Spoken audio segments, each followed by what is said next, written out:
Karena di 24 inch-nya lumayan recommended buat tes game Valorant beberapa waktu. Cukup enak dipakai, motion blur-nya kita tes UFO, kualitasnya bagus.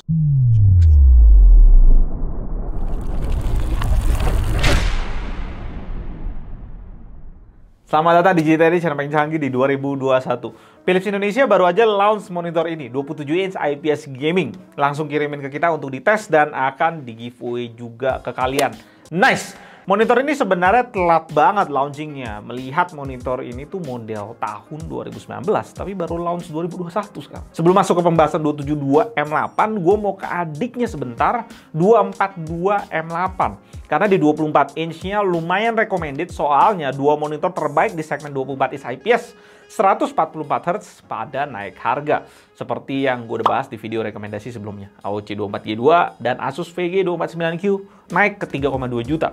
Jadi Philips jadi menarik. Alasan lainnya gue mau ngetes lagi 24 inch ini buat kalian karena gue masih ada utang sama kalian. Di video pembahasan terakhir monitor ini, 242 M8 itu tahun lalu. Gue belum tahu kalau kita tes monitor pakai HDMI mesti diganti output dynamic range-nya jadi full. Makanya brightness dan kontrasnya kacau di review video itu. Dan hasil pengetesan sekarang yang bener nih, sekalian gue bandingin sama LG 24GN600 dan AOC 24G2. Secara gamut, Philips udah cukup tinggi dan punya kualitas di atas LG, tapi tetap sedikit di bawah AOC. Begitu juga hasil dengan akurasi warnanya. Philips mepet LG, tapi akurasinya masih kalah dibanding 24G2.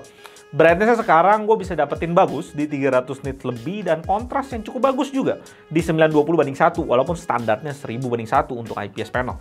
White point-nya juga rapi di 6500 Kelvin. Dan sedikit catatan untuk 242 M8 ini, beberapa dari kalian tanya bisa nggak pakai HDMI untuk dapetin 144Hz. Gue tes di PC gue pakai HDMI 2.0, portnya ya, port VGA di PC gue HDMI 2.0.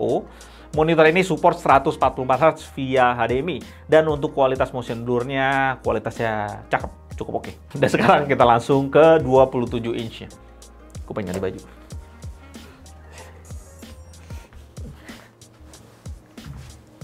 Desainnya ini sama kayak adiknya. Logo Philips di atas, face 10x10 cm, dan sayangnya portnya ngadep ke belakang. Yang nggak nyaman kalau kita mau pakai bracket di monitor ini. Kaki dan stand-nya di sini nyatu dan udah kepasang ke monitornya dan bisa lu buka juga. Tinggal lu potek bagian sini dan copot semua baut-bautnya. Jadi ketika lu pakai bracket tetap rapi. Bagian depannya udah bezel-less, ada logo Philips lagi di bagian bawah dan bezelnya kerasa tebel ya kalau lu perhatiin. Berikutnya, karena ini monitor gaming, gua tes game Valorant beberapa waktu. Cukup enak dipakai, dan untuk motion blur-nya kita tes UFO, kualitasnya bagus, masih dalam kualitas IPS panel pada umumnya. Dia juga support FreeSync Premium yang bisa lu pakai biar gamingnya nggak tiring. Di OSD itu nggak ada settingan untuk on dan off FreeSync ini, dia otomatis nyala dan kalau lu mematiin bisa ke program Nvidia atau Radeon kalian. Tinggal di offin aja di sana. Hal lainnya, monitor ini langsung gua ngerasain ada masalah ketika gua nyalain pas mau ngetes panelnya. Warna putihnya tuh agak ngaco, agak hijau gitu, aneh deh pokoknya. Dan ternyata hal itu langsung terjawab sama data color. Di akurasi warnanya langsung kelihatan. Ini dia yang membuat gue ngeliat warna putih di monitor ini tuh aneh. Karena dia sangat-sangat nggak akurat untuk warna putihnya. Dan lebih jelasnya lagi, kalian bisa lihat ketika gue bandingin side by side sama adiknya, 242 M8 ketika nge-show something yang warna putih. Untuk warna-warna lainnya yang dihasilin monitornya masih oke lah, tapi itu untuk warna putihnya masalah. Setelah Philips ini dikalibrasi, warnanya jauh lebih rapi dan lebih akurat. Dan untuk warna putihnya jadi better lah, walaupun nggak sempurna. Berikutnya, kalau kita lihat color gamutnya, hasilnya itu setara dengan 27G2 dan G2720. Di CP3 cukup tinggi, 90% ke atas. Brightness-nya di sini bagus, di 360 nits lebih dengan kontras yang rapi juga di 1250/1 dan white point yang sedikit kebiruan di 7000 Kelvin. Sedangkan untuk color uniformity dan brightness uniformity unit yang gue dapet, kalian bisa cek hasilnya. Berikutnya, kita tes bleeding. Hasilnya kalian bisa lihat di sini ada bleeding 1, 2, 3, yang paling ketara sih yang kanan ini ya. Jadi monitor manapun tidak mungkin tidak bleeding. Kalau lu dapetin monitor yang nggak bleeding berarti lu hokinya luar biasa. Atau kalau lu sebel beli monitor kebanyakan terus bleeding mulu, lu bisa consider untuk beli OLED kalau lu sanggup. Itu pengetesan bleedingnya, dan jangan lupa kita singkirkan hal yang nggak penting. Mana? Kenapa tuh? Philips 272 M8 dijual di harga 3,4 juta dan garansi Philips sekarang udah naik kelas nih.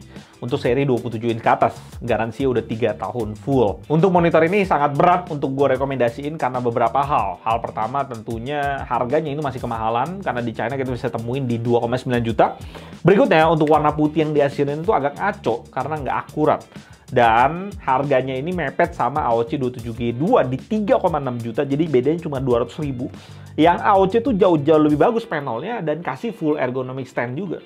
Jadi kenapa gue mesti pilih Philips dibandingin AOC? Berikutnya juga gue show ke kalian beberapa saingan Philips di pasaran kalau kalian mau beli monitor ini sebagai referensi sih. Gue harap Philips masukin monitor-monitor gamingnya yang punya model sekarang nih, 2021, yang pastinya punya kualitas panel yang lebih baik daripada model 2019 di sini. Kayak 272 M1RZ atau 275 M8RZ. Thank you untuk Philips yang udah sponsor video ini dan tungguin video giveaway-nya. Gue Elwin, sampai jumpa dan tetap